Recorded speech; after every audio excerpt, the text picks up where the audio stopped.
So here's the deal. As you guys know, I'm an IT guy. I've been running an IT firm for quite some time, but I too still get these scam emails. But unfortunately, most of the times they call me on my cell phone. I don't get the luxury to be in the studio and have the ability to record the calls. But I luckily got an email notifying me that my Geek Squad service contract was about to expire.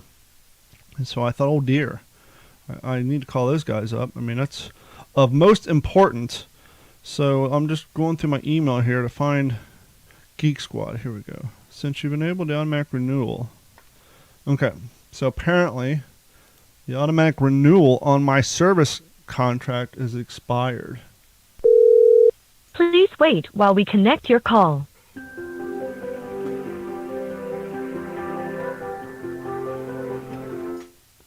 Connecting to Geek Squad. How can I help you?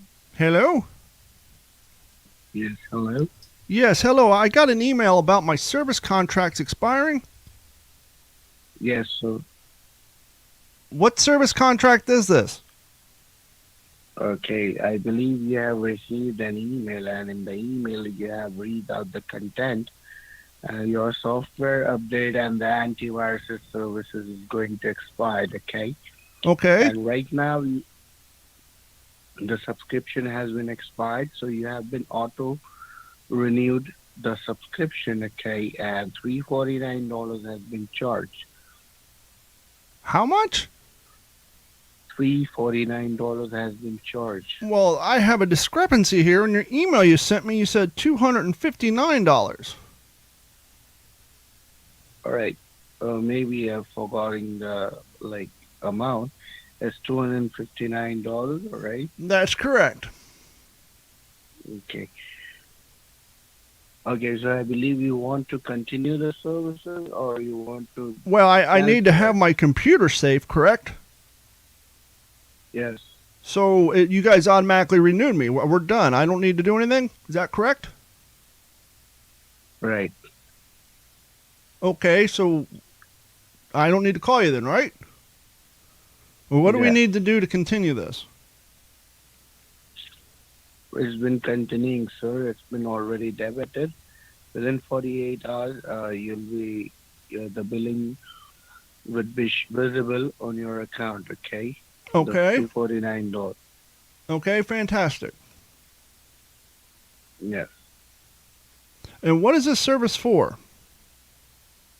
This is a service for your computer protection. From Geek Squad? For your software update. Yes. I thought Geek Squad installed TVs. No, Geek Squad provides services. If you know, from the Best Buy, you can get the services, okay? And as you know that the Geek Squad provide all the computer services. And if you're a United States citizen, so you should know that, okay? Okay, what am I getting for this $259? You're getting a software update program and the antivirus, the Norton antivirus. For $259? Okay, yes. Interesting. Exactly. And can you tell me what card this bill's to? It's a Visa card. What's the last 4 digits? I don't know. I'm not bound to disclose any kind of financial information. Well, you emailed me and said to give you a call, so I'm calling you. What do you need from me to give you that information? We don't need anything, sir. We simply told you that if you do not want to continue... What's going on, everybody? What's up? What's up? What's up? OG5. $349. $349. I guess first we need to do this. Digital 410 Productions proudly presents the What's in Your Head podcast. Full disclosure, I meant to play the demo version that was only 3 minutes that we made for the public, but that was actually from the Computer Studios in Cape Coral, Florida. It's the What's in Your Head podcast with your hosts Gordon and Don Abernathy. That was actually the full 15-minute version that the people on Patreon can see. That's why it was a little slow to start, and that's when I realized, hey, I looked, we're like 3 minutes into this, and it hasn't gotten to the kicker yet. I don't understand the scam because he says it's already been charged to your debit card and he doesn't need any information. Well, see, that's the whole rub, is he was trying to feel me out to see if I was trying to get one over on him. Because the email itself, it was allegedly from Geek Squad saying that my service contract had expired. Now, obviously, as an IT guy, why would I need to hire Geek Squad to provide me with IT services? This is good. And what did that email address actually read? It's basically said your service contract is about to renew for $269. If you have any questions, please contact us, Geek Squad, at this phone number. No, I mean the actual email address. Oh, it's Who was it from? It claims to be from Geek Squad, but clearly it wasn't. But I get the guy so frustrated. He complains, "Why am I playing with his mind? Why are you playing with my mind? I'm not giving anything away." In the preview version online, you'll hear a dog barking in the background, to which I question his ability to have a dog in a call center, and he said he's allowed to.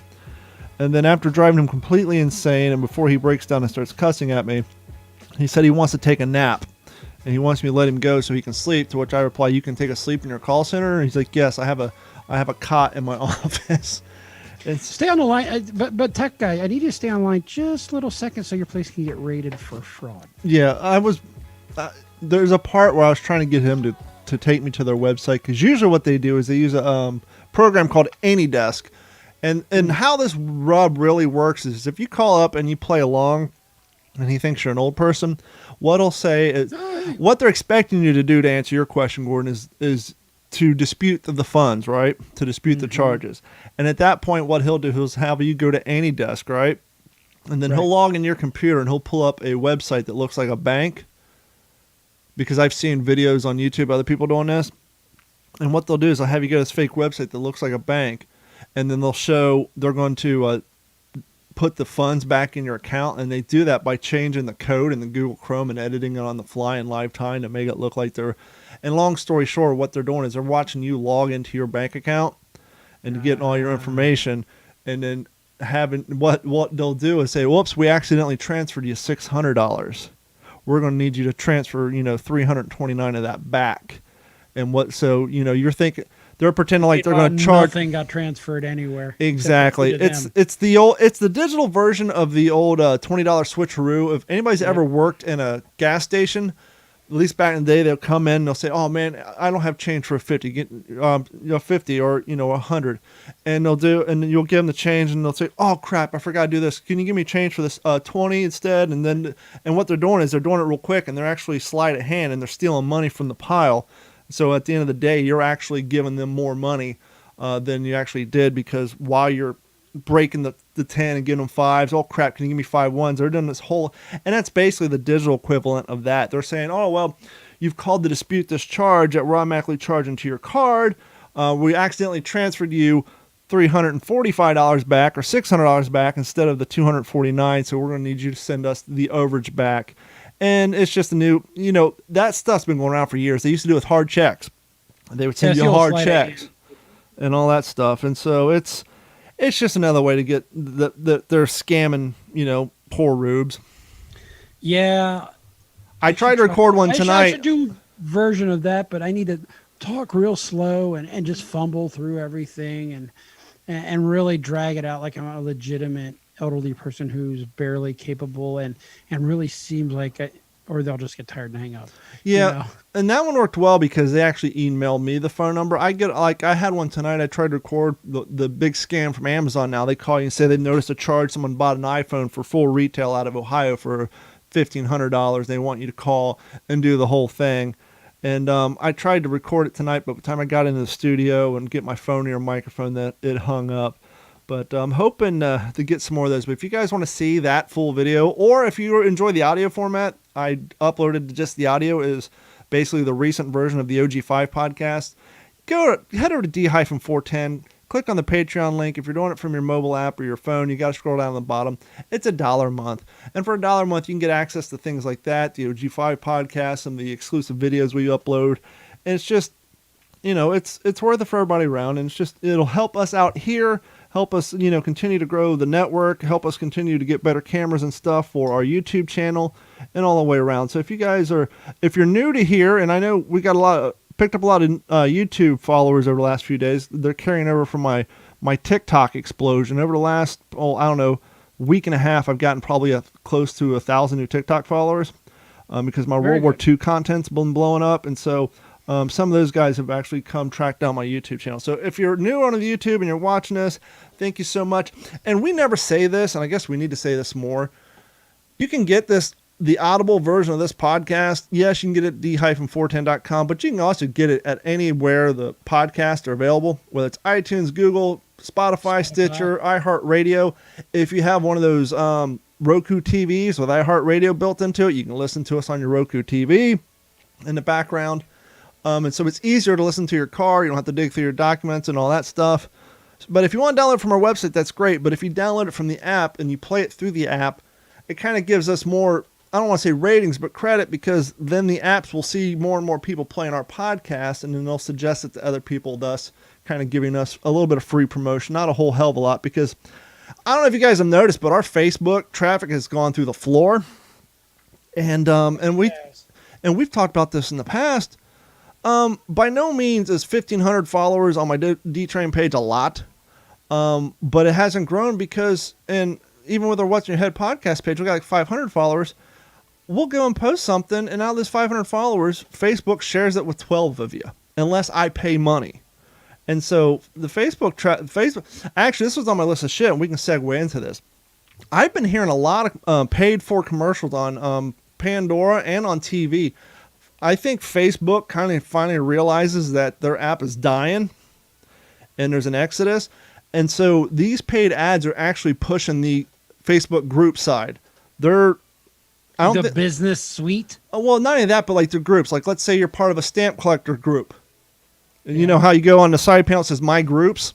Mm-hmm. They're focusing more on that. I think Facebook in the future is going to get away from the independent timeline. Here's some photos of my kids.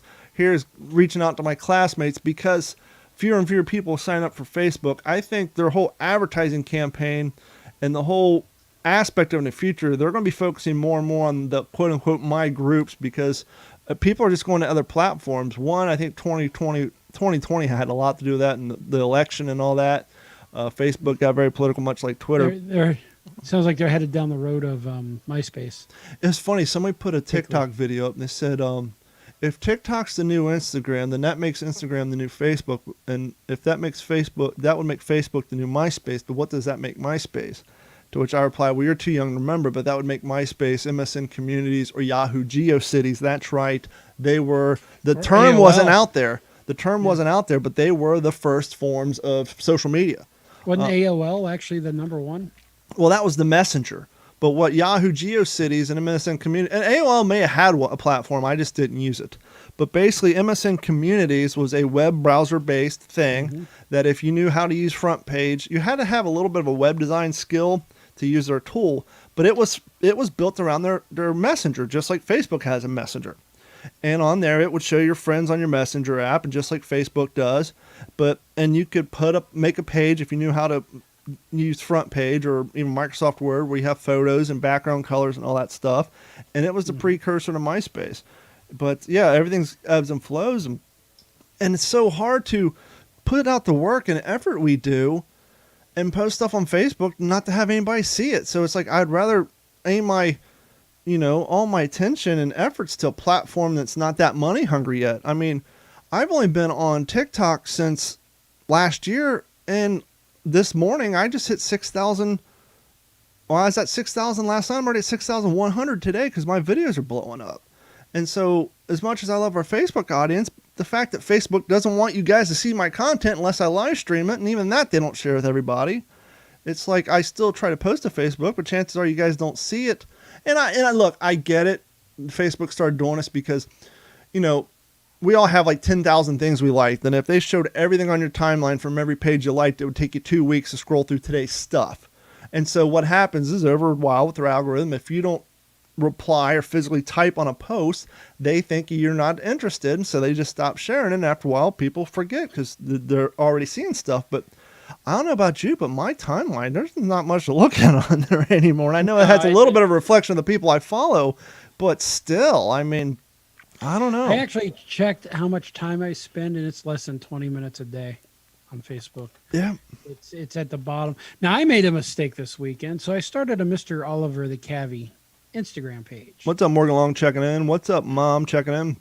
How's that going?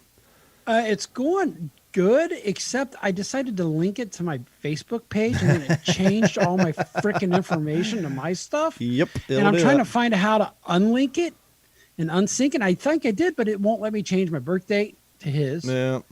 And it's like, Well, how many followers does it have? Is it easier just to he's delete? actually building followers because I started following a bunch of little Cavaliers, and they're following back. I was trying to get Carrie to do that. I don't want to do it for Bailey because, I already have, speaking of Facebook, I have D-Train, At Computers, Southwest Florida World War II, What's the Scuttlebutt, the What's in Your Head podcast, the Fail to Fail podcast. Then I have an At Computers and D-Train Twitter account. Then I have a D-Train Instagram account. And then I have, it's like, I don't need it. Building, and not to mention 2 YouTube channels, a YouTube channel. And now they got, there's allegedly the new alternative to Facebook's an app called Swipe, but to me it's more like Instagram. And so it's like, do I really want to try to build a Swipe audience? Is that going to be the big one in the future? It's just like, it's just too much goddamn work to build a brand. It's like right now, and the thing is too, I've been on YouTube for years. Now, granted, I took probably 3 or 4 years off, and so that audience that I had, my shit don't show up in their timeline because it was dormant for so long. But even our YouTube's under 400, and you don't get monetized on YouTube until you get to 1,000.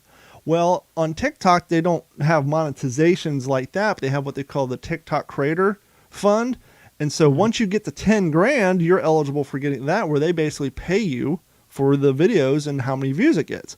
And so right now, out of all my social media, I'm closer to getting monetized on TikTok than I am anywhere else. So right now I'm kind of putting all my eggs in that basket, just trying to get to 10, which I might be able to do with the head of steam I have rolling. Because once again, I was at 5,000 last week. I gained 1,000 followers over the weekend.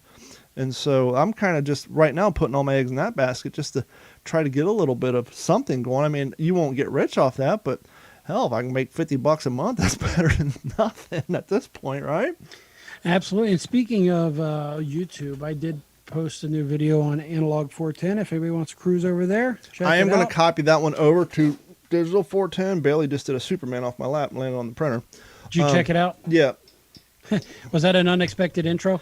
Yeah, that's a good one. Little Oliver doing his thing. But yeah, I'm gonna start doing little crossover stuff. I'm actually getting together with some other people here in town to try to do crossover stuff. But enough of the shameless plugs and all our social media. Thank you guys for hanging out with us. Real quick, we're still taking email addresses. I'm gonna get with Larry Venturino. I think instead of doing like 2 of these a month, maybe we'll do once a month, so it's not get a little overkill. Not basically taking advantage of their niceness as far as giving us free tickets. But we're still collecting names, so if you guys want to have a chance to get on the guest list for the next Digital 410 Laughing Comedy Cafe Night of Comedy, email us at info@d-410.com. And even though I just said all the things I said about Facebook, we still do check the app daily, and I do try to post to it. So if you send us messages to the Facebook app, we will get it that way. So if you can't remember our email address, you can send us your name and just say, hey, I want to get on the guest list to our Facebook pages or my Instagram page, etc., and we'll try to get you guys on the list. Morgan Long says, nice shirt. Yeah, you got the same one. Just sent it out to you in the mail. There you go. Hey, you just went before green. We go into next story, could you play the Tom McDonald drop? I don't know if you're looking at your phone, but you are green. Oh, you just got your color back. Yeah, are we already getting into that, or are we going to try to not scare everybody? No, this is a little different story. Okay, yeah, because, here we go. Hi, my name is Tom McDonald. Welcome to the show. If you are easily offended, then you Probably should go. Is what Disney evidently needs is now put in front of the Muppets. Are the Disney- Muppets controversial now? Disney is now warning viewers that some episodes of the Muppet shows feature negative depictions and mistreatment of people or cultures. Oh, Jesus. There we go, guys. Stan still has my box set, but I lent him a couple years ago my box set of the golden era of Looney Tunes.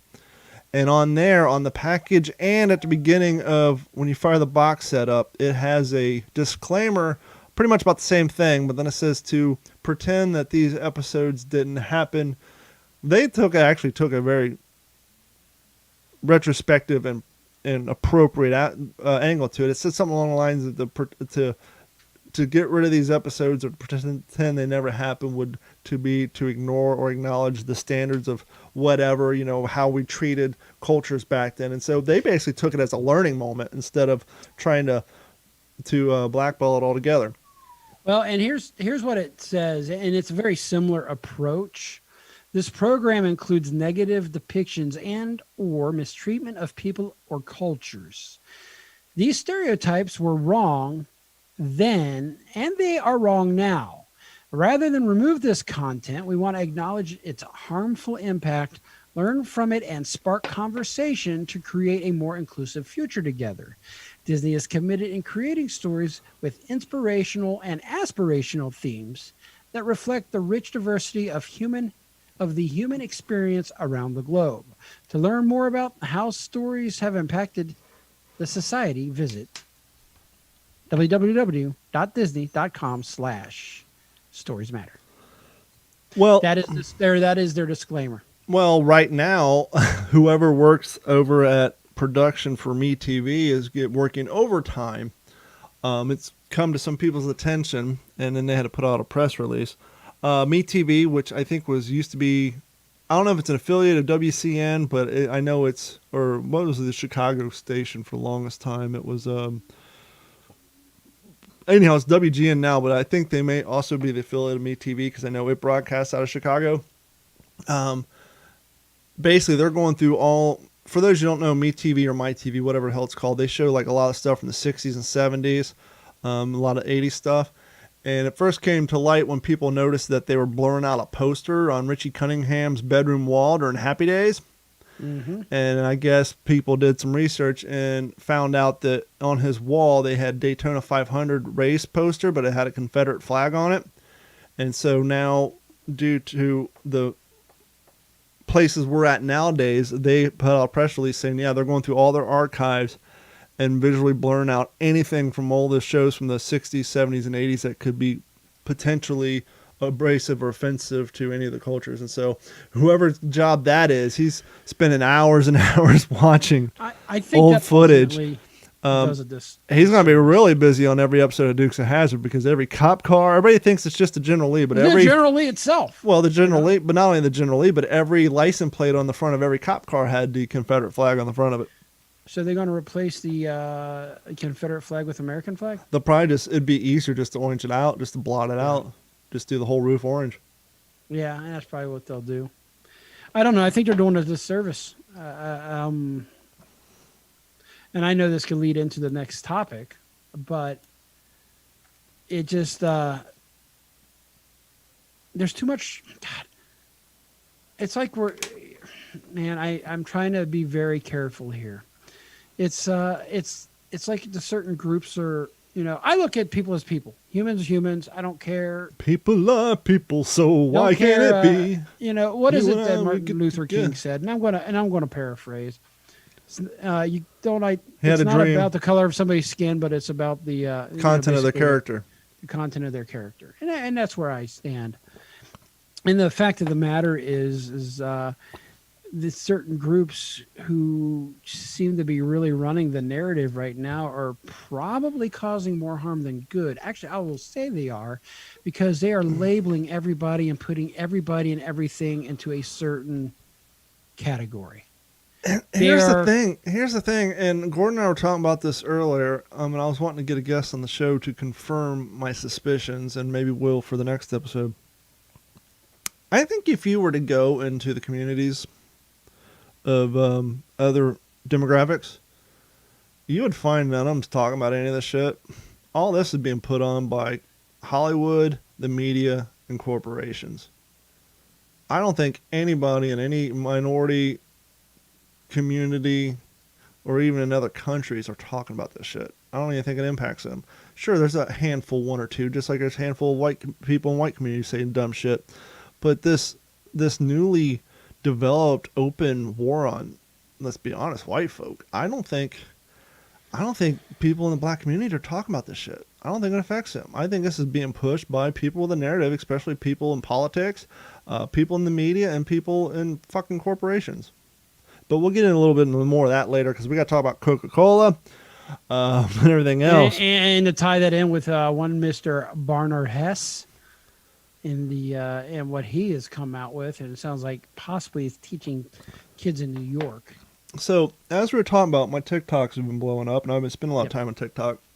And I used to follow Michael Rappaport, but his shit got a little crazy right around at the end of the Trump presidency. And once again, I went to TikTok to try to get away from all that crap, so I stopped following him. But he showed up on my For You page with, I don't quote me on this, but I'm pretty sure it's his son. If it's not his son, he's riding around town with a young boy in the front of his car. I'm just assuming it's his son. And they have like 2 or 3 TikToks where they're posting the shitty ass, horrible, anti-Semitic, just the most grotesque fucking comments that people are sending his kid in his private messages, and they're calling people out, which is fucking fantastic. But then I saw one that made me question, is it going a little too far? Because now it's almost taking culture, the cancel culture away from people in the public eye and now going after private citizens, but not only private citizens, but kids. And there's one where this little shit dick asshole, this little punk ass kid sent his Michael's son a horrible anti-Semitic fucking comment. And basically it has to do with gas chambers and all this shit. And so they put it up on TikTok, which I'm fine with. But in this particular TikTok, they're laughing, saying, hey, when you go to school tomorrow, Mr. And they called him out by name. They said what middle school he goes to, what city it's in, because they tracked him down.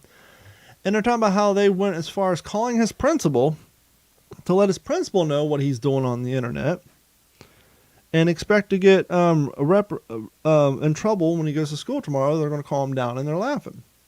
And I'm like, okay, well, this is fine. But you're doxing the kid. Not even that, but what is the school's true responsibility? Now, I get it. It's the parents. I get it if you have 2 students at the same school cyberbullying, because that can blow up at the school. That can affect the kid. Yes. That cyberbullying could perpetrate the real life. It could expand and turn into real life bullying, because now this kid is getting made fun on the internet. All his classmates are making fun of him, and his life is a living fucking hell, right? Mm-hmm. But how much responsibility is it of a principal to go and talk to one of his students for something his student's doing outside of school after hours to a kid in a different fucking state? This isn't something that's going to, happen at school. This isn't going to turn into a fight. This isn't going to turn into rumors. And I guess the answer is, well, when a celebrity calls you and demands you do something, you have to do something. But it's like, it's a little crazy that you get a shitty, horrible comment to your kid, and you go as far as tracking the kid who said it down on the fucking internet, finding what school he goes to, and then contact his principal. And taking it too fucking far. And by the way, Too Michael, far. I get it. I'm a parent too. But he's older. He's from our generation. Whatever happened to fucking snitches get stitches? Yeah, especially somebody who's got the image of Michael Rappaport. Yeah, he was a Billy fucking badass. He was the one, the Anglo that came up in the African American community. He did all the... Okay. Is this where you get in trouble? No, it's a real life example. Okay. Maybe it's my old fashioned ways aren't ready for today's kids. Nugget was catching some shit from one of the girls at school. And they were giving her grief in her class in front of the other kids. To which I told her, tell that girl to shut the fuck up in front of everybody. To which Carrie didn't agree with that, yeah, because she's a school no. teacher. And she Correct. said, no, you can't do that. You got to tell them to leave you alone and to stop harassing you. Well, that's fine on paper, and I agree with that. But being somebody who grew up with a learning disability, being somebody who transferred from the poor side of town to an upper middle class side of town in 6th grade, I was that kid. And I was in a classroom full of those kids. And if you were nice enough and said, don't bully me or leave me alone, that shows weakness, and they triple fucking down on you. Yes, they do. Oh, what are you going to do? Cry? But if you step up and get up in their grill, which I know Nugget has it in it because she stood up to me before, and say, leave me the fuck alone, you might scare them and make them back to fuck down. But yes, there is the risk that she runs of getting in trouble herself, which I would stand by her decision because we've already gone to the school about it and nothing has happened. It just so happens to be this little punk kid who's doing it. We know her grandfather through mutual acquaintances. So we went down that route, which that just came to school. Nugget's a tattletale. Don't do anything to her because she'll go to your... And so I said, okay, enough is enough. Tell this chick in front of everybody to shut the fuck up or you're going to punch her in the mouth. But that's not the appropriate way to go about it. I get it, but at a certain point, if the school doesn't do anything and you're trying to be diplomatic about it, at one point, the only thing bullies back down from is people standing up in their fucking grills. So we're not allowed to draw a line in the sand anymore. Is that what you're saying? No, because she could get in trouble because of the zero tolerance. Even though she's the one getting bullied, if she were to stand up for herself and smack this girl in the face, then she's going to get kicked out of school. She's going to end up in the fucking rap sheet and be the bad person, even though we've done everything in our power to swell this. Remember in Grove City High School, what was the famous line between two people? But my point is, sorry, but the whole Michael Rappaport thing, it's just kind of, I get it, you're a parent. But as a grown-ass man, to go crying to the principal of a student you don't even know because he sent your kid a horrible fucking shitty message online. Okay, you're a celebrity, Michael. You're in the public eye. You know better than anybody. If you're going to put yourself in that place, you better have a thick skin and be prepared for shitty comments. And learn to ignore them. If your kid is going on TikTok and advertising that he's the son of a celebrity and trying to build an audience, you need to take this as a learning moment and say, okay, look, these are hurtful things. These are fucking horrible statements. But if this is what you want to do, this shit, it comes with the party. Territory. It comes with the territory. We can block the kids. Let's just block them. Somebody sends you a shitty comment, block them. You won't see it anymore.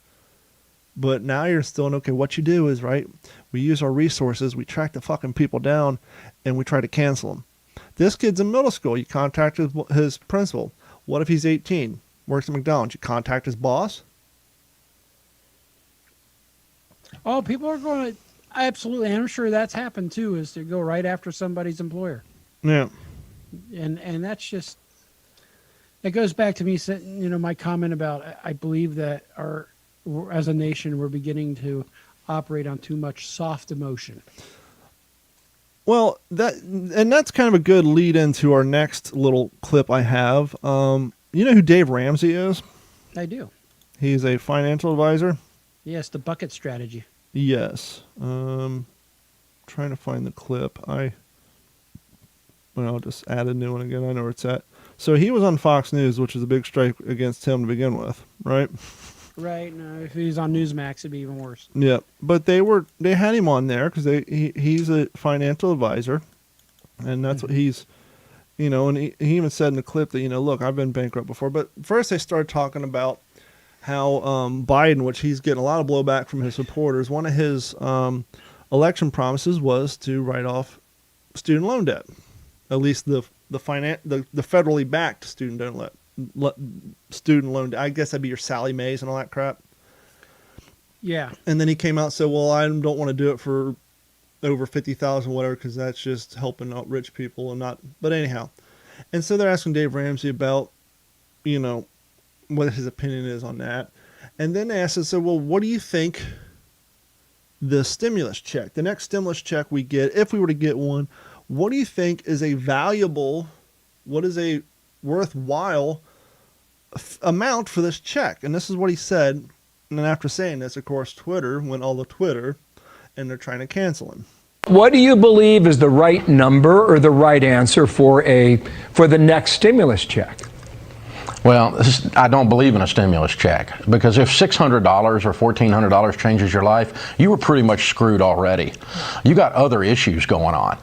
You have a career problem, you have a debt problem, you have a relationship problem, you have a mental health problem. Something else is going on if $600 changes your life. And that's not talking down to folks. I've been bankrupt. I've been broke. And I work with people every day who are hurting. I love people. I want people to be lifted up.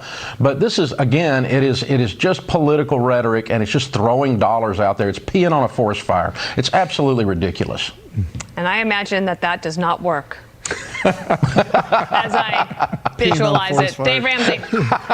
And so, as you can suspect, what he said got turned into something that it wasn't supposed to be, and now he's a horrible person. Here's another sign of Fox News being, blind, yada, yada, yada.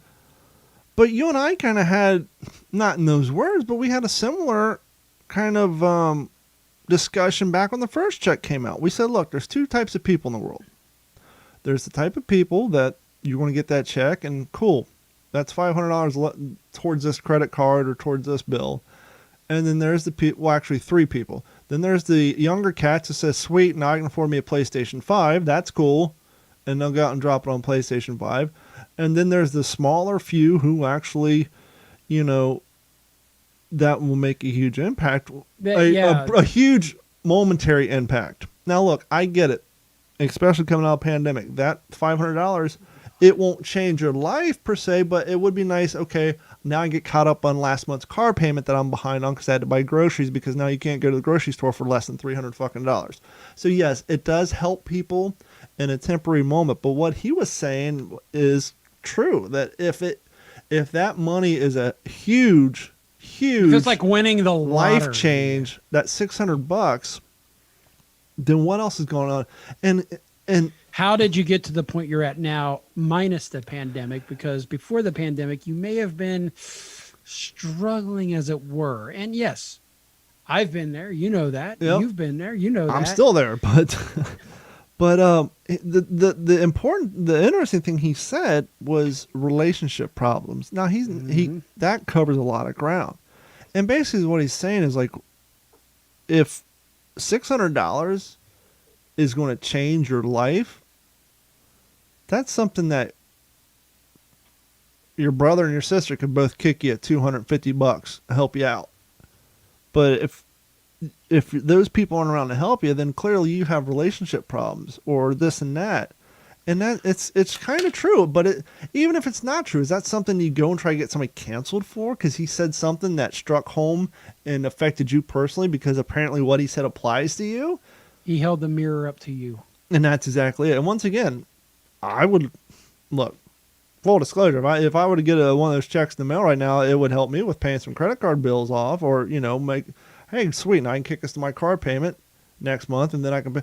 But once again, it's not like, it's not going to pull you out of fucking debt by any way, shape, or form. And it's not intended to. The stimulus checks are supposed to help you with, okay, take the burden off of not being able to, making the choice between do I pay my car payment and not my cable and my credit card bill. It's supposed to just help kick you up past this month. It's not supposed to be a life-changing thing.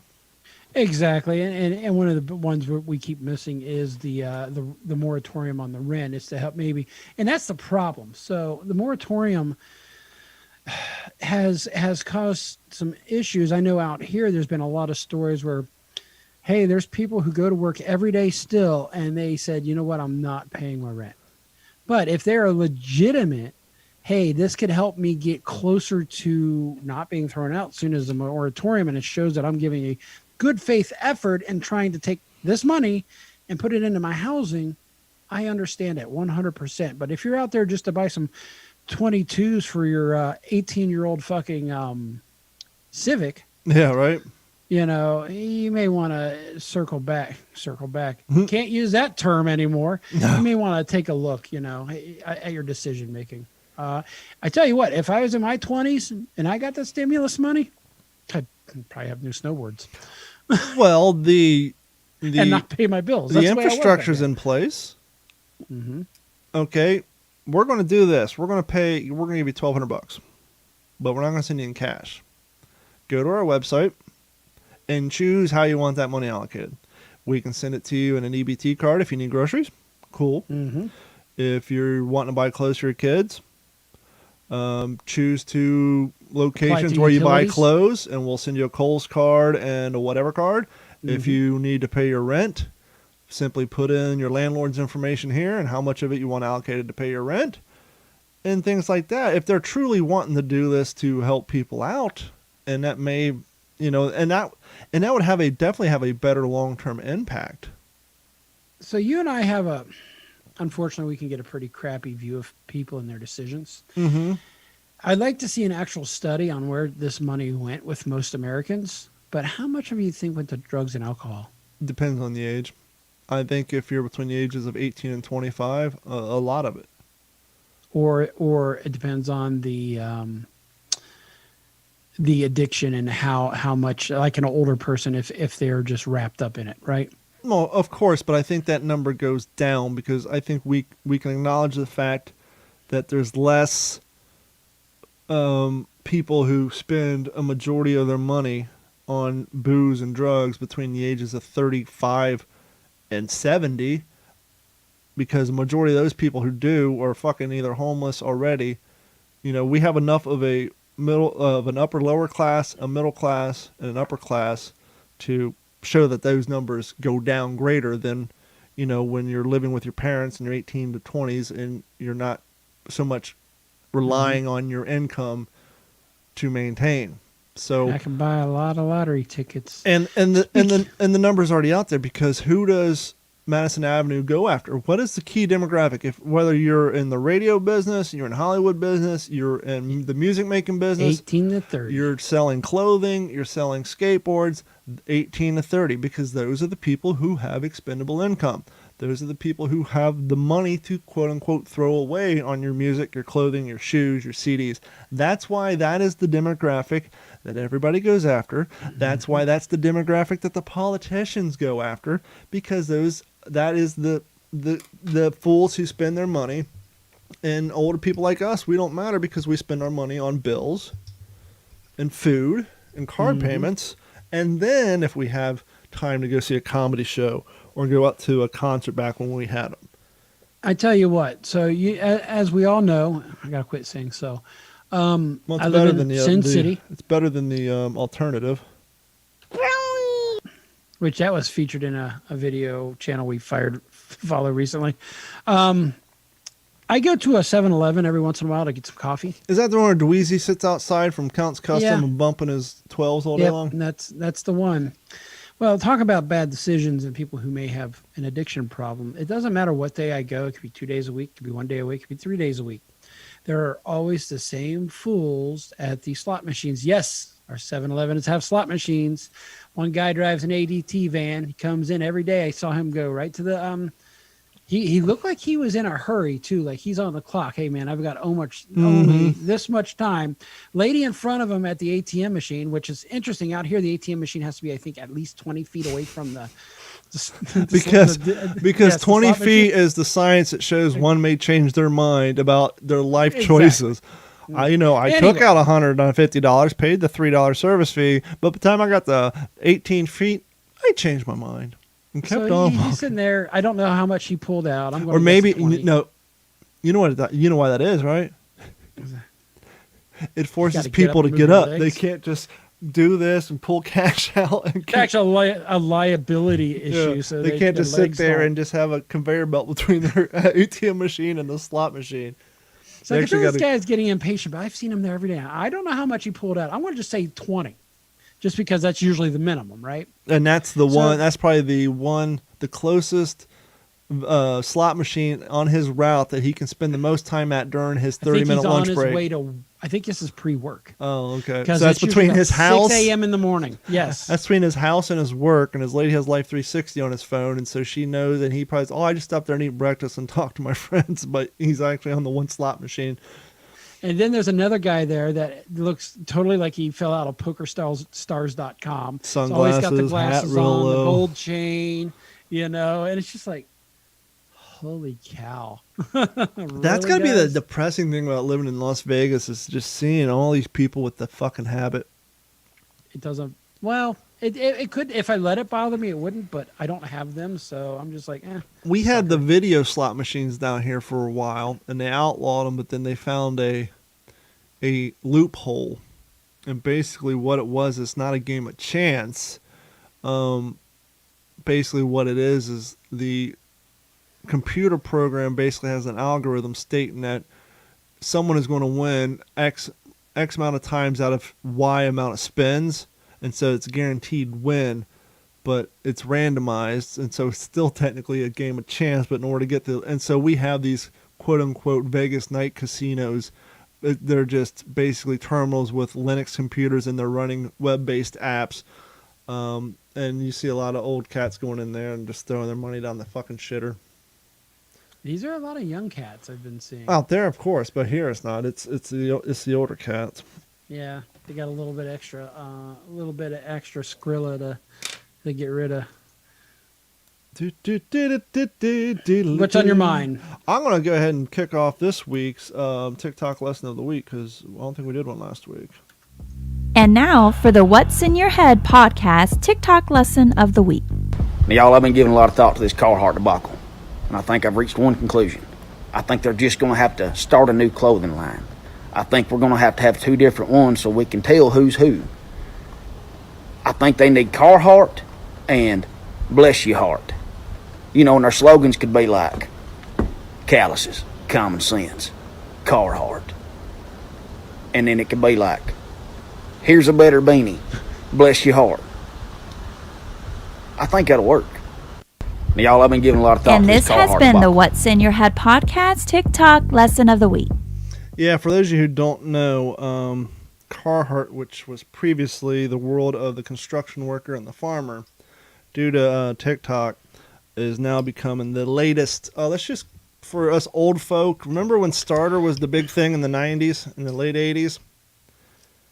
Champion now? Yeah, so instead of wearing like football, and it's primarily the sock hats, or as some people, can we still say beanie, or is that kind of racist?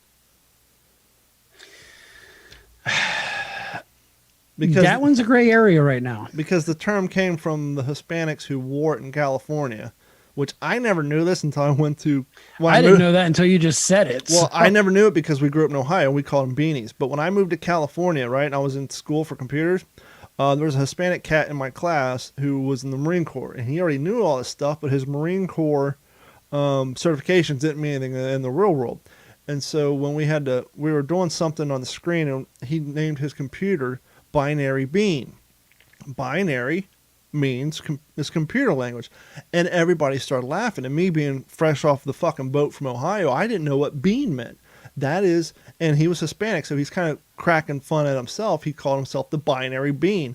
Bean being a kind of a semi-derogatory term for Hispanics because they eat a lot of bean-based foods. Hence, when NoFX put out the CD, what was it? The Hebe. White trash, 2 Hebes, and a bean. Exactly. And the term beanie, because especially like if you go back and watch a lot of movies out of Cheech and Chong, for example, Cheech wore the beanie on his head all the time. So I don't know if we can still call them beanies. So let's say sock hats, the Carhartt ones are blowing up. A lot of people, city slickers, if you will, people who don't do construction, the young cats, the preppies, whatever phrase you want, the mainstream kids are now wearing Carhartt stuff. And so a lot of the farmers and good old boys on Carhartt are getting a little distraught that their beloved, on TikTok, are getting a little distraught that their beloved Carhartt is now getting mainstream focus. I'm sure Carhartt loves it. They're moving units, but the country boys aren't too happy about it.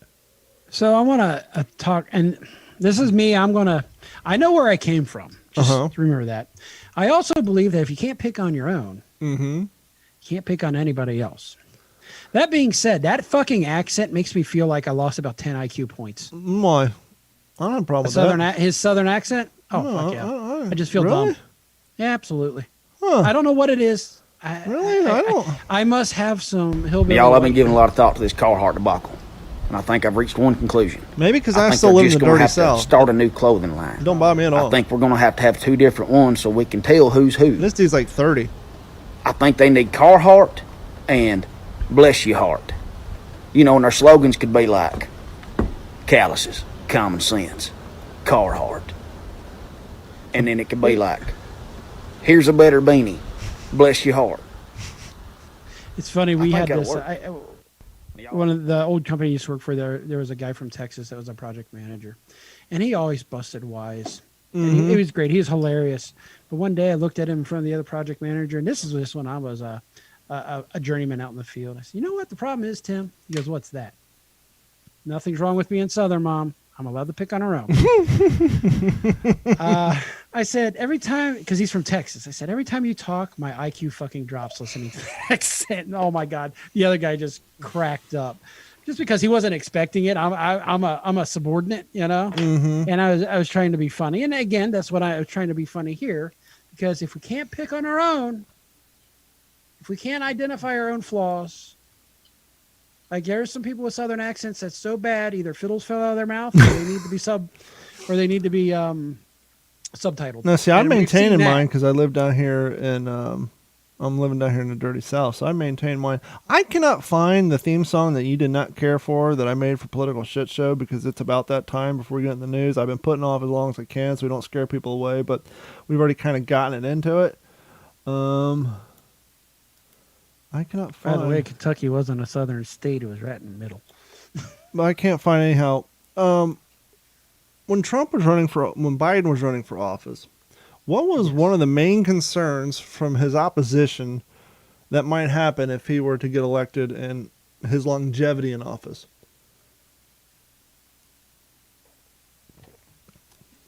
I'm asking a question. I'm not making a statement. I glossed over. Say that one more time. I apologize. When Biden was running for office, Yes. what was one of the major concerns that his opposition was saying of why we shouldn't elect him? Oh, that he was getting a little Alzheimer's going on. Maybe he was not long for this world health-wise. And some people even explain that perhaps that was the plan, right? We get Harris in there, we get him in there, we wait 8 months, say he's not suitable to serve, kick him out of office, Harris becomes the new president, and we bring in a new vice president. And of course, our media, they don't say anything. Yeah, it's the legacy media. Australia's starting to notice, though. Never before has the leader of the free world been so cognitively compromised. It's clear, to me at the least, that US President Joe Biden is struggling with dementia and is clearly not up to the task he's been sworn in to do. This was apparent to many during the election campaign, but such was the hatred for Donald Trump by the partisan and poisonous mainstream media. They chose not to highlight anything that actually may have derailed a Biden victory. Even now, after he's been sworn in, many of them are still refusing to speak the truth about Biden's lack of capacity. It was quite telling that while President Biden was playing Mario Kart and napping all of last weekend, apparently he had no official duties, his ambitious deputy Kamala Harris was telephoning foreign leaders. That's a novelty for a vice president. Now, this doesn't surprise me at all. I'm happy to see that someone's talking about it. Sadly, it's in Australia on their mainstream media. But I was talking to you about this. It'll be interesting because it will happen. And people knew it was going to happen before he got voted in. But how are they going to pull that off with a straight face? When that time comes, he's not mentally sufficient to serve. He's going to have to step down, and 3/4 of the country stand up like, hello, we fucking called this a year ago.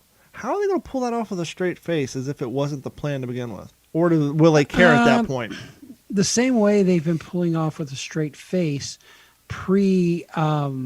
change of power, that the vaccinations need to be vetted before they put it into people's arms, and now they're all about the same vaccines that was approved back when Trump was still president. Yeah, they'll just gloss. They won't mention it. That's just it. It'll just disappear. The whole thought will disappear. What are you talking about? You know, he unfortunately, this was unforeseen, and we need to take the steps necessary to ensure a stable government in the United States of America, while pushing forward the agenda and the promises President Joe Biden made. But he's already retracting his promises. Oh, yes, he is. He's already backing out of the college thing we've heard of. He did follow through with his Keystone Pipeline. And, oh, by the way, how's those gas prices? You going to have to change vehicles yet? Oh, it's going to get worse. I don't know if you heard, but he put a moratorium on drilling off of the Louisiana coast in the Gulf of Mexico. Now, is it true that he approved some new pipeline in Afghanistan? Well, of course, because that doesn't affect us. Yeah, it's not in our backyard. Who cares? And Afghanistan's a shithole, so who cares? Yeah, fuck it. Who cares? But if for any of you, don't care. Any of you who paid attention, 8 years ago, this moratorium off the Louisiana coast may sound familiar because Obama did it. And he was a part of said administration. Now, your views on whether or not we should drill in the Gulf of Mexico withstanding, hear me out, because I live on the Gulf of Mexico. Do you remember what happened when we put said fourth moratorium under the Obama administration? I think there's a country which seems to be really close. Two countries. Allegedly really close to Joe Biden started drilling and throwing their rigs out there. China and Russia were drilling out there because these moratoriums only affect our country because that is open water.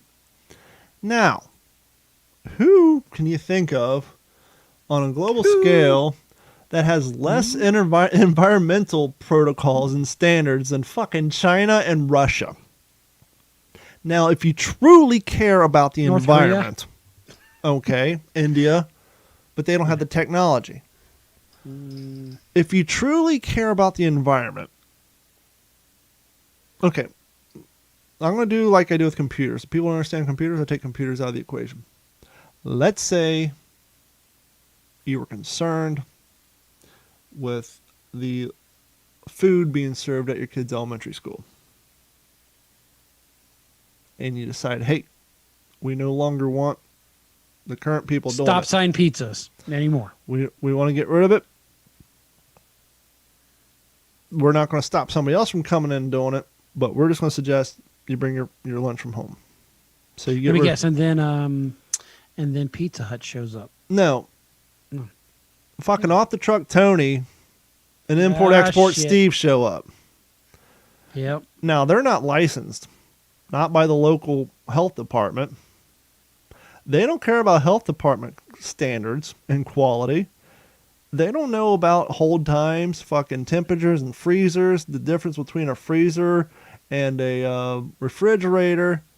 And maybe a little arsenic in there, but that's okay because that's okay where we're from. But it don't matter because you passed your policy to get rid of the existing. Mm-hmm. It's the same thing. Would you rather have the existing that's regimented by the health department, that have standards, that are held to a higher level, higher than import-export Steve and off the truck Tony when they show up with their shopping cart butane? It's the same thing. If you're concerned about the environment, then the people you want drilling in the fucking Gulf of Mexico are United States fucking based oil companies because we have the highest, if not the second highest. I don't know what's going on over in France. Yeah, we can sprinkle in a couple of European countries, but let's just say we're in the top 5 of the highest, most restrictive fucking countries out there when it comes to environmental standards. We're not going to drill, but we're going to let these guys come in and, they have a history of just dumping crude oil in the fucking rivers. I mean, look how great they handle their environmental causes in their own countries. Exactly. It is a thing to behold. It is something that needs to set up on a mantle for the world to witness. It is so good they don't need to be in the Paris Climate Accord. But we do. But yet, there's been a study that came out. It was Harvard or somewhere that said we don't need it because we're doing better than anybody else. But Orange Man's bad. He took us out, so that means Biden's got to put us back in. So now he's putting us back in to the environmental bullshit. Look, I'm all about the environment, especially trash on the ground. There's one thing that goes through me like butter through a hot knife through butter is seeing fucking trash on the ground. I'm in the canals. If you guys were watching my YouTube video, one of my last ones I did kayaking. I was, here's a fucking tire in the river. Oh, there's a rear differential sitting up on the bank. Oh, you should go out to the desert sometime. I'm all about it too. Hence my point. If you truly cared about the environment, you would want the American oil companies out there drilling because that means no one else is doing it with no standards. You know what's amazing about going out to the desert? Just right behind us, people dump stuff. Mm-hmm. This is stuff that bulk pickup picks up once every other week for free at your house. When I lived in Except California, for water softeners and any refrigerant. When I lived in California, Chad had a lifted F-250 with some off-road tires. They weren't huge.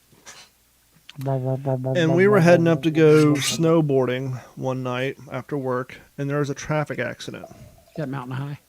Yes, I think it may have been Mount High. And there's a traffic accident. We're out in the desert. And we can see off into the horizon, all the way up the mountain, taillights. Well, shit, fellas. Do we want to sit here until fucking 2 in the morning, or do we want to go have some fun? We're surrounded by desert. We're in a lifted F-250 with off-road tires. Throw that bitch in We the may floor have high and had low. some entertainment-style additives in the car with us because we were going snowboarding after all. So we decided to get out, lock those bitches in the four-wheel drive, and go have some fun in the desert. We were only having fun in the desert for about 15 minutes before we start hearing... And I think I still have a photo somewhere on my computer going back to 2001 when this happened with a cool 8 megapixel. There goes a $800 tire. We get out. Well, his dad owned a web hosting company and they were swimming in money, so it didn't hurt him none. But you know what we ran over out in the middle of the desert? Out in the middle of nowhere? A toilet. And said toilet broke, and a piece of ceramic punctured the sidewall of his off-road tire. And so we had to quickly drive to the nearest gas station and then put on what would normally be considered a standard 22-inch tire.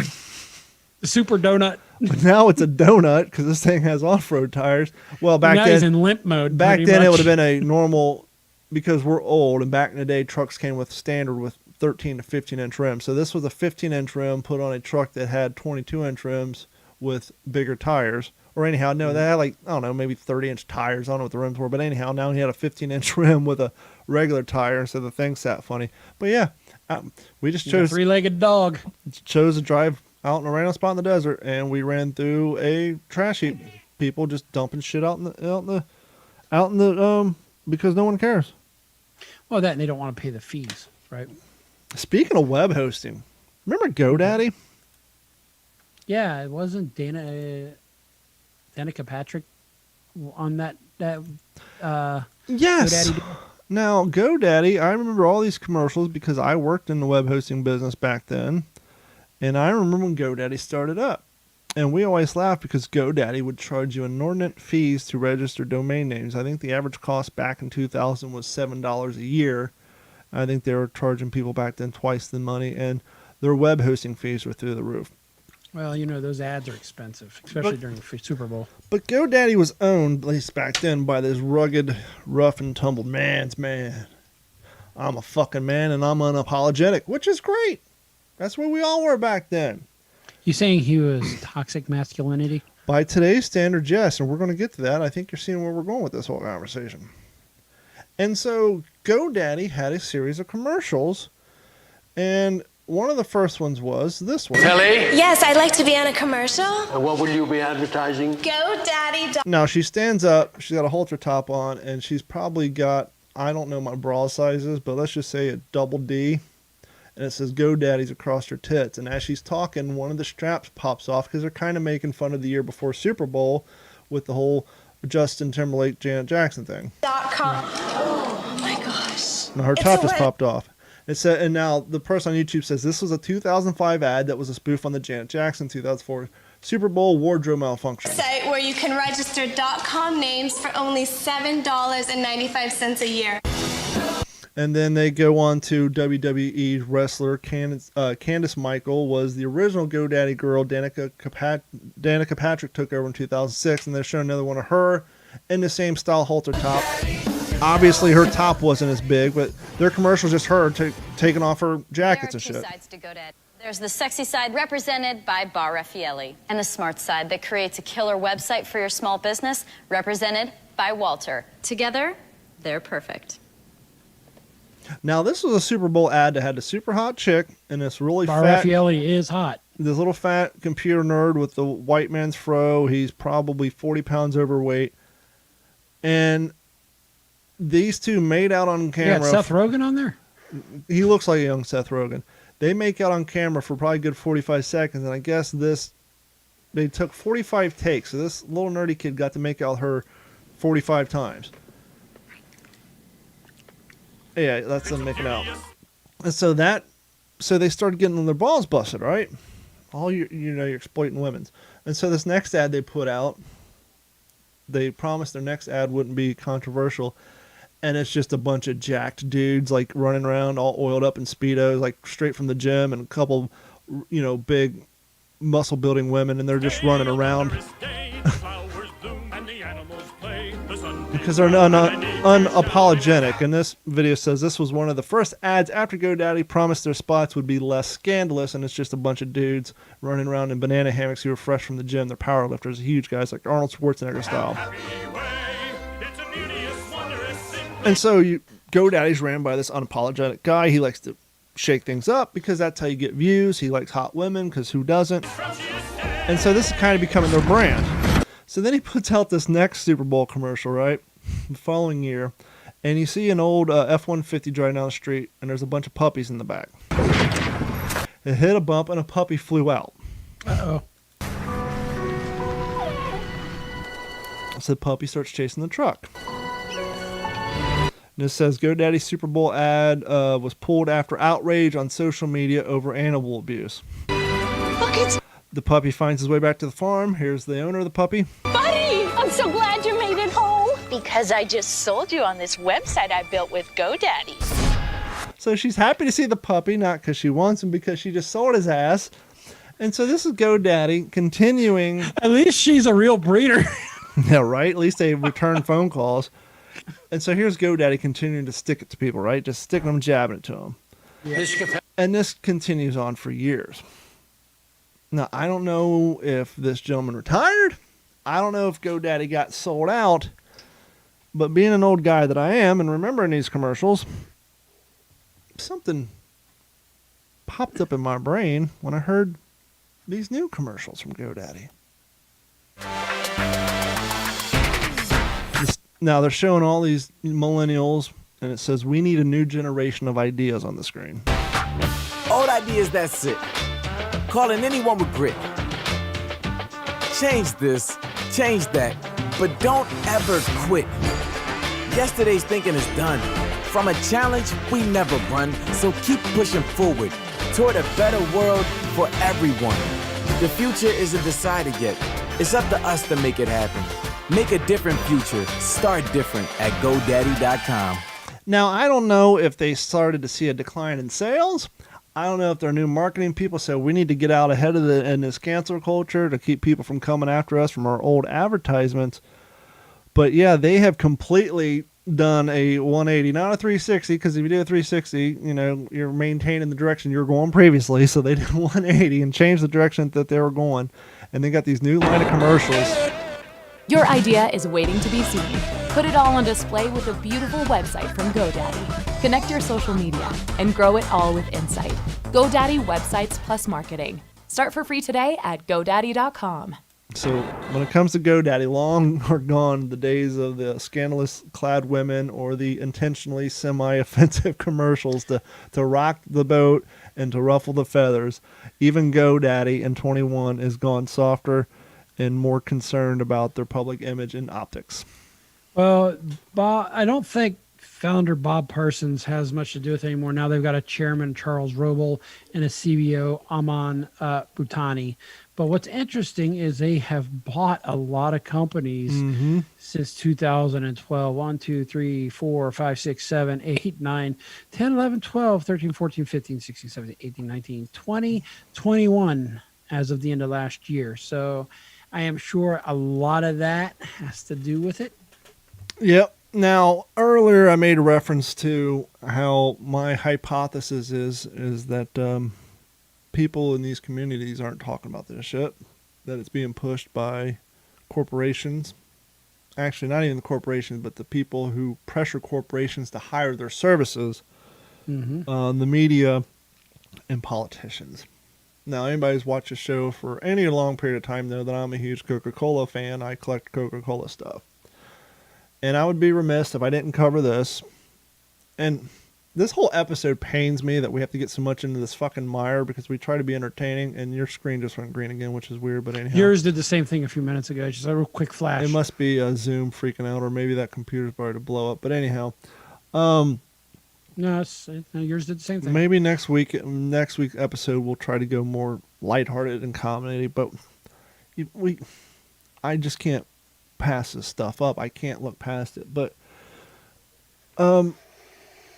Coca-Cola had a training seminar, and you're still green. I don't know But yeah, anyhow, Coca-Cola had a training seminar that got leaked out. And here's the quick overview of it, and then I got some detail on it. So we got some breaking news! An internal whistleblower who works for Coca-Cola leaked screenshots at the newest training Coca-Cola has rolled out to its employees. And boy oh boy is it a doozy. I shit you not. Their training says try to be less white. The training hosted by Coca-Cola was done so via LinkedIn as part of their in-learning. And yes, the training is real.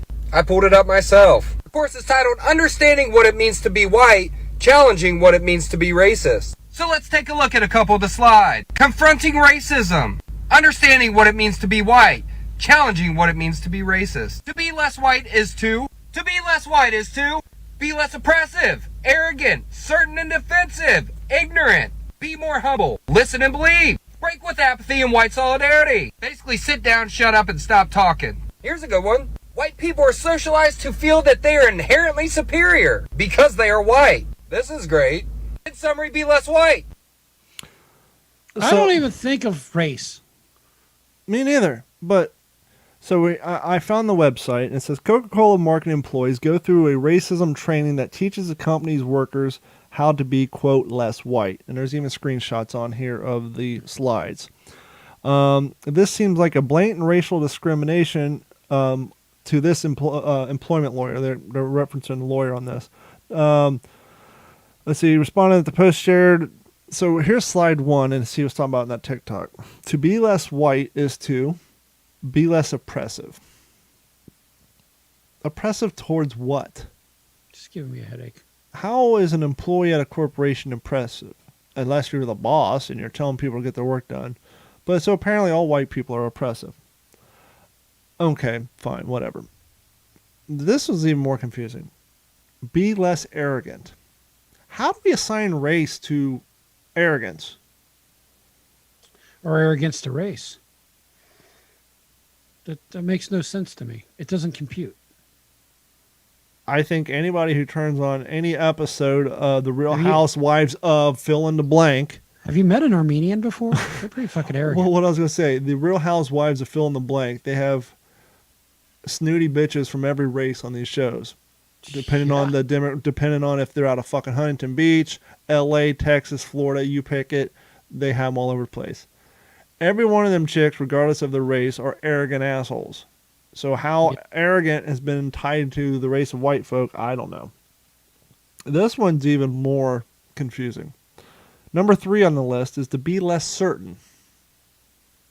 Jesus Christ, I'm riddled with uncertainty. How could I be less certain? If I'm less certain, I won't leave my house.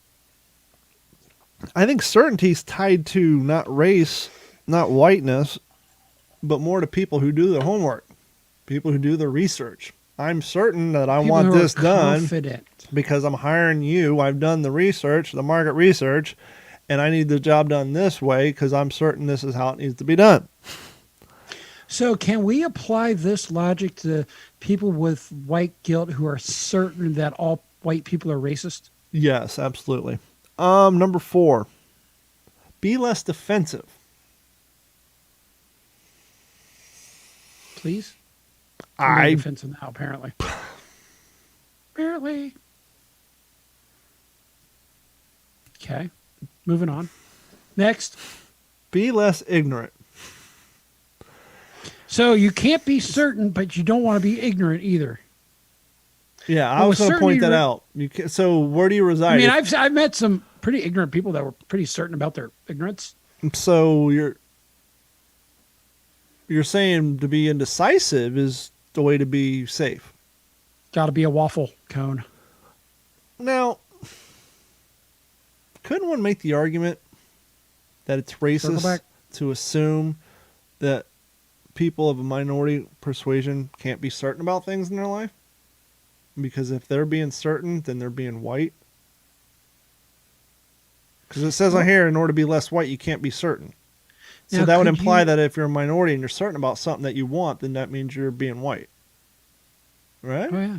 Oh, yeah. What else you got? Be more humble.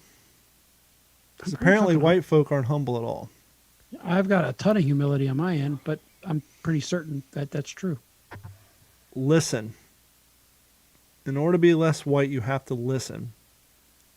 That means D-Train won't constantly ramble on and I could say something. Yeah, listen. Do you believe in anything?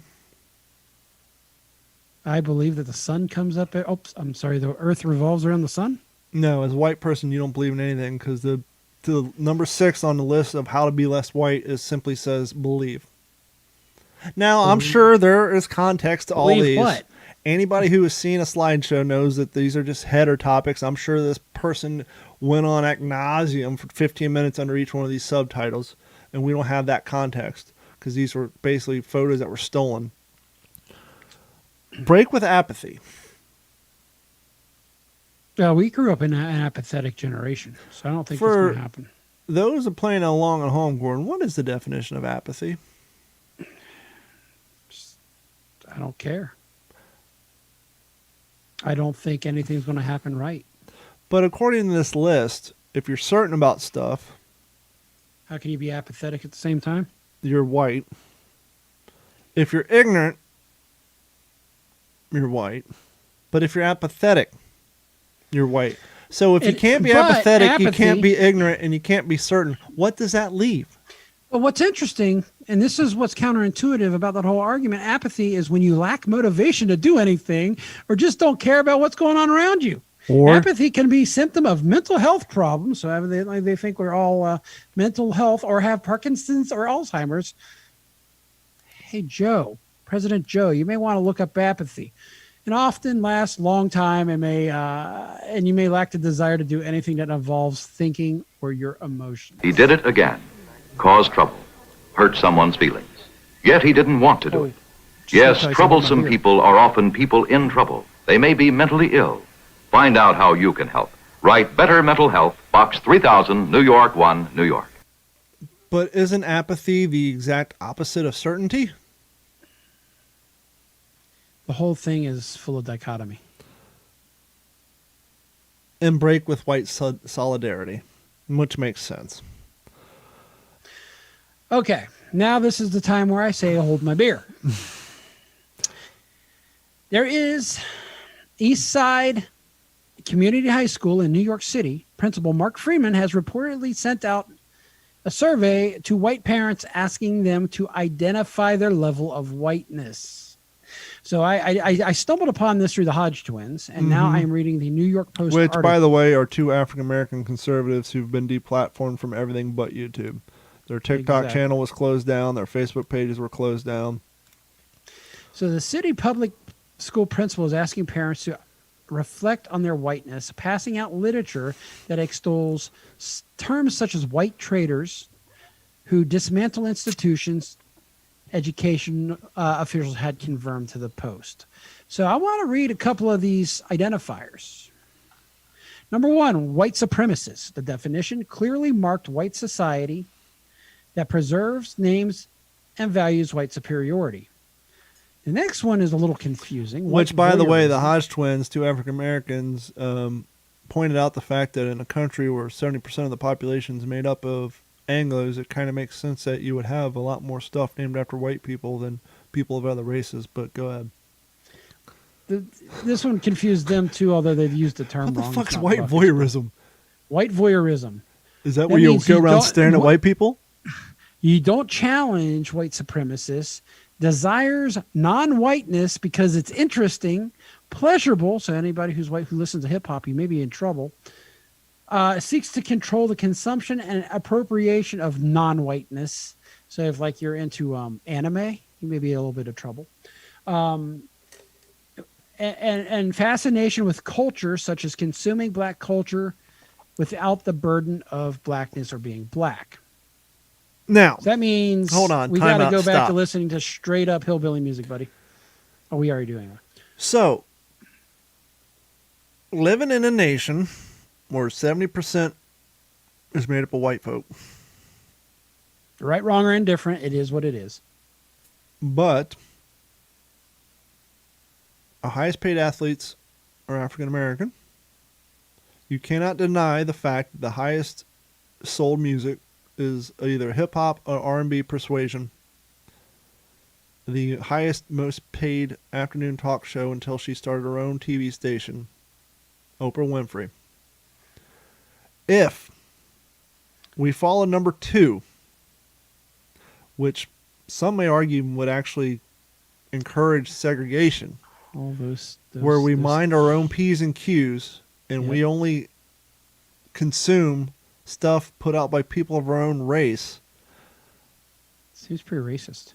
Well, not only is it racist, but you're potentially asking us to take money away from the highest paid athletes because we can no longer watch those sports because, according to this, we're not allowed to. Boy, there'd be a lot of unsold Jordans out there. We would no longer allowed to be listen to hip hop music unless it's Eminem or fucking But NF, he probably is a white voyeurist. because it's produced by an African American. And he's So the hip hop community would lose all their money. Mhm. You know the amount of people who would be They destroy affected industries. because destroy now people's we're not allowed to. I thought, going back to your previous statement when you're quoting Martin Luther King, I thought the end goal to end racism is to treat people like people. We're all the same. we experience each other's life and culture on a level playing field. I enjoy the music you put out. I pay for said music. I help financially put you in a position so you can make more of that music I enjoy, or that art, or that sport, or whatever. And we all get along, and we all live amongst each other. But according to this, we're not allowed to do that because we don't understand the struggle. So they're basically wanting to reincorporate segregation. I got 6 more to go. Go ahead. Next is white privilege. White privilege may critique supremacy, but a deep investment in questions of fairness/equality under the normalization of whiteness and the white rule, sworn goal of diversity. Which I'm not a lawyer. None of that makes any sense to me. Me neither. So I'm going to move on to white benefit. But let me just point out real quick. I live in Florida. I own a house. Yes. The house next to me to the right, Cubans. Yep. The house to me to the left, second generation Mexicans. The house behind me, second generation Mexicans. The house behind me that way is an African American and a white couple. The house across the street for them, third generation Hispanics. The house down at the end of the road, I'm not sure what their ethnic persuasion is. They're Middle Eastern. My point is, we all got jobs. We all live in the same fucking neighborhood. So what is this white privilege? I don't know. Maybe the white privilege is, and you got to be careful here, is seeing your adopted Hispanic daughter going down the street with a big white sack of sand over her shoulder. You mean people had to question that. You mean my Hispanic daughter carrying a 40-pound sack of sand that looks like a kilo of Coke? No, I thought about it. Yeah. Anyway, so moving on to white benefit, is sympathetic to a set of issues, but only in private. Won't speak or act on solidarity and publicly because benefiting through whiteness in public. Some POCs in this category as well. Then we're going to go on to white POC confessional. stands for, right? What's that? You know what POC stands for? I have no People idea. of People color. of color, yes. White confessional, some exposure to whiteness takes place, but as a way of being accountable to persons of color after seek validations from said person of color. Then you've got white critical. They take on broad critiques of whiteness and invest in exposing and making the white regime refuse to back complicit with the regime, whiteness speaking back to whiteness. And then you've got white traitor, actively refuses complicity, names what's going on, intention to subvert white authority, and tells the truth at whatever cost. Need to dismantle the institution. And then you've got the white abolitionist, charging institution, dismantling whiteness and not allowing whiteness to reassert itself. That right there is Coca-Cola. That last one. Now, you're asking what's the point? The point is they're teaching this, actively handing this out in schools in New York. If this list was made for any other race, any other, I'm sorry, I hate you even use it, any other culture, and it was created by a person that is not of color, yeah, transparent person, maybe a purple person, there'd be a problem. It's just the double standards are absolutely. We're going off the fucking deep end, and I don't know why or how. I don't think it's coming back. Let me clean your palate before we go into the news. Thank God, yes. South Dakota legislators seek to nullify Biden's executive orders. South Dakota's legislators introduced in the South Dakota House of Representatives to seek the state attorney general the authority to review executive orders from President Joe and potentially nullify any order they deem unconstitutional. HB 1194 was introduced by Republican State Representative Aaron Allard. The legislation is described to act to authorize the review of certain executive orders issued by the President of the United States. Long story short, and we've talked in the past about the importance of federalism, South Dakota is going to use the same rules that California, Oregon, Nevada, Ohio, and other countries have used to legalize marijuana, even though the federal government still sees it as a Class 1 scheduled narcotic. And so basically what they're saying is any policy that he passes using his executive orders, because he's up like 28 now, that would have impact or affect any South Dakota citizen in a way that would inflict or it would conflict with their constitutional rights. They won't support or allow federal agents to support in their state. And on that same note, Texas, and I so hope Florida does the fucking same. Florida probably will, but Texas has created a bill to become the first Second Amendment sanctuary state. So that if I thought Kentucky was a sanctuary state.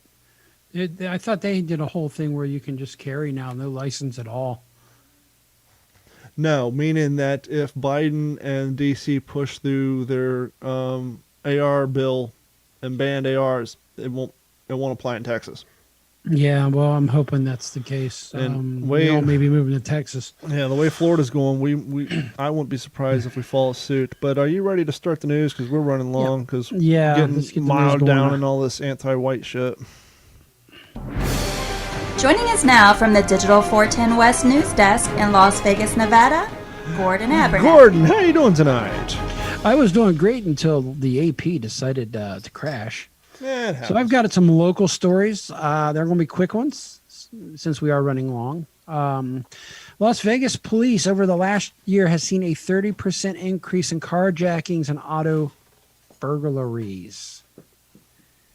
And they are saying a lot of the offenders are as young as 14 to 15 years old. And it's a lot of it's because they're at home and they're bored. Mm-hmm. Nothing to do. Just on the news yesterday, local Cape Coral cat, 19-year-old kid in Cape Coral, just arrested for breaking in, I think, 7 cars on FGCU campus. One thing we have to do as a community is get around these kids. They're not in school. They got a lot of free time. I'm thinking they're not wanting to play Grand Theft Auto anymore. I'm thinking they want to live action the shit out. Yep. Haas says that Area Command, this is Summerlin near us, it has intervention officers at risk youth. He said they need to make sure they're getting services they needed. These kids are doing these crimes that they have, there has to be a way of getting them into support networks that are positive role models and having positive role models so they're not doing this. Does any of that actually work, though? Probably not. I mean, think about when it wasn't that long ago that we were young. Part of the quote unquote ingredients of being cool is bucking the system and not doing what you're asked to do by authority figures. And it looks like the main hours this is going on is between 3 p.m. and 6 p.m. Surprise, surprise. You can't blame that on lack of school because they'd be out of school those times a day anyhow. Exactly. But needless to say, it's been spiking in town. And all I gotta say is, a kid better not come with, or anybody better not come up to my car. Anyway, it is so we've heard of people spitting in food, right? Yeah. Well, this has happened at a local McDonald's here in Vegas. It's the kind of thing you've heard about, but it's actually happening to this person. Check this out. So this mom, and they go into the being single mom and broke and trying to make ends meet. But anyway, she said she went out to go to McDonald's, and she went to order her food and said, "Hey, I'd like to get a coffee, ice sugar, French vanilla latte to be exact." But that day, when she was going through her order, the employee cut her off halfway through the order and said that. And when she said she's not done ordering, she wanted to order her drink. She goes, "Well, it's too late to order."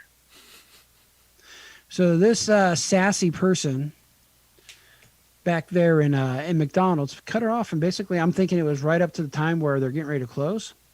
So nope, can't order anymore. Yeah, got my pre-close done. I mean, goddamn, if I want to stay an extra 15 minutes because you need a nice latte. That's exactly what it was, because they have to grind that shit up in that loud-ass machine that now makes it impossible to enjoy a meal at McDonald's in the dining room because all you hear is... But she finally got it. She talked to the manager, but when she got it and she drank it, she felt the texture. It's a slimy, jelly-like texture in her mouth. Kind of reminiscent of when she spends time with the husband. And, that was definitely not coffee. So her coffee contained mucus and saliva, and basically she gave it back to the management. That's fucking gross. So Channel 13 had reached out. They said they didn't talk to him, except they did release hey, this person's no longer here. Did she demand satisfaction? She demanded money, yes.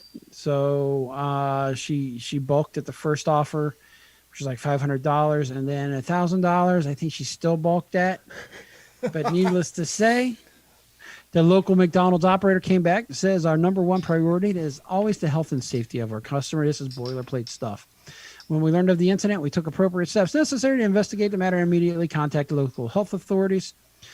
The employee in question is no longer with our organization. Now, what is interesting is McDonald's reached out to Southern Nevada Health District. So to work in a restaurant in this town or grocery store, anything with food, you have to have a health card. Sure. So they basically telling the health district to pull that former employee's health card. Which so even if you work at McDonald's, you got to have a health card? Anything. You have to have a health card and get a Hep B shot. The reason I laugh, not to digress from your news, but real quick, I have a client who used to be a paralegal in her younger days. Mm-hmm.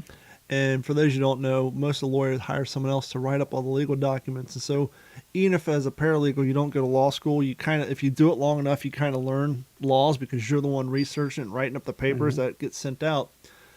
And so she used to work in New Jersey, and she knows all the laws when it comes to harassments and this and that.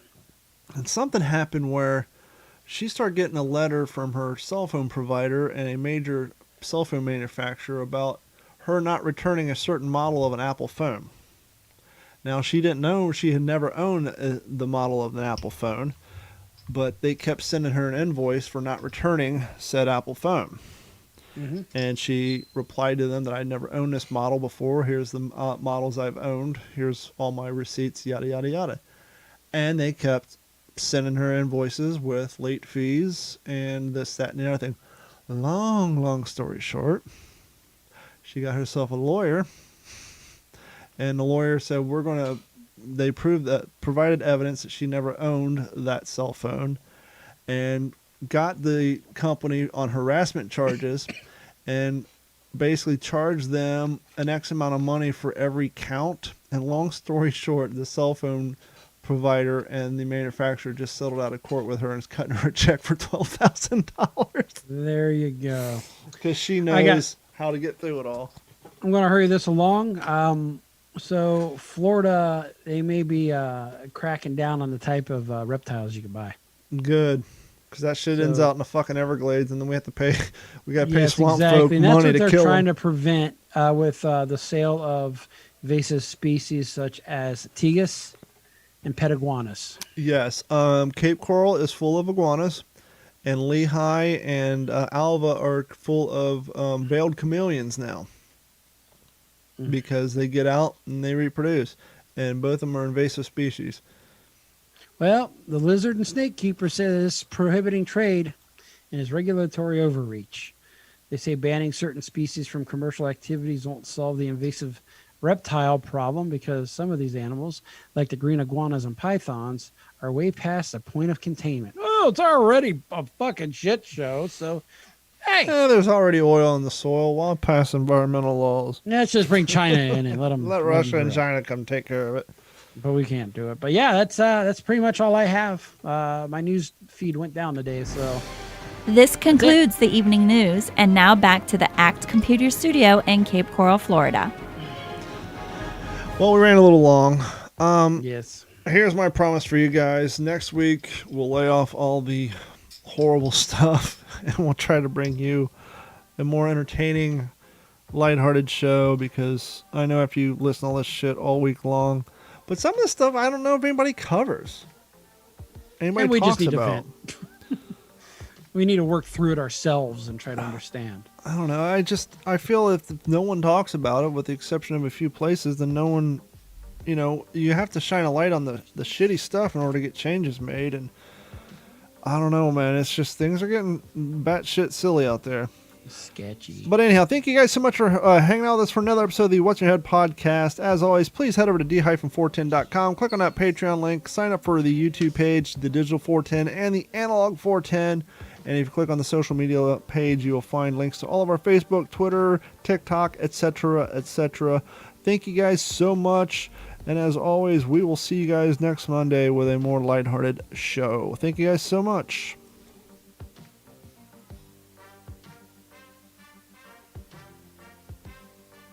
This has been a Digital 410 production.